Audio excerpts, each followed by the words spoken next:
वराडी आमच्या प्रयोगात विषय कचरा व्यवस्थापन. आज तुम्ही पाहत आहात की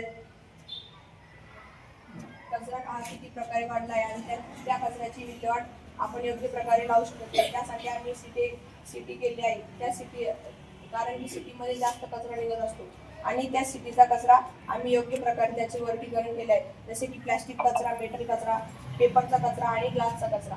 जर प्लॅस्टिकचा कचरा असेल आणि तो जर थोडा चांगला असेल तर आपण त्याची रियूज करू शकतो. आणि जर तो जास्तच खराब असला तर त्या कचऱ्याचे पाणी करून आपण त्याची रिसायकलिंग करून डबल प्लॅस्टिकची एखादी वस्तू तयार करू शकतो.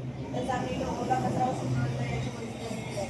ओला कचरा व सुका कचरा या घागरीत टाकल्यानंतर त्याच्यात थोडा गुळ आणि दही टाकायची. म्हणजे दहीमध्ये लॅक्टोबॅसिलिक नावाचा बॅक्टेरिया असतो आणि तो बॅक्टेरिया या कचऱ्यावर प्रक्रिया करत असतो.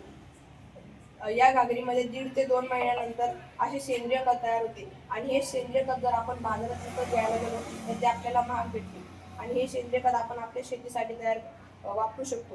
जर आपल्या शेतीतले या सेंद्रिय खताने पीक चांगले येते आणि पीक चांगले आले की आपला आर्थिक विकास सुधारतो. तसेच शेतकऱ्यांसाठी आम्ही इथं मायक्रोस्कोप ठेवलेला आहे. कारण की पिकावर जो रोग येतो तो आपण याच्यावर पाहू शकतो आणि त्याच्यावर योग्य ते प्रकारे उपचार घेऊ शकतो. आपल्याला जशी उपचाराची आवश्यकता असते तसेच या पिकांना सुद्धा उपचाराची आवश्यकता असते.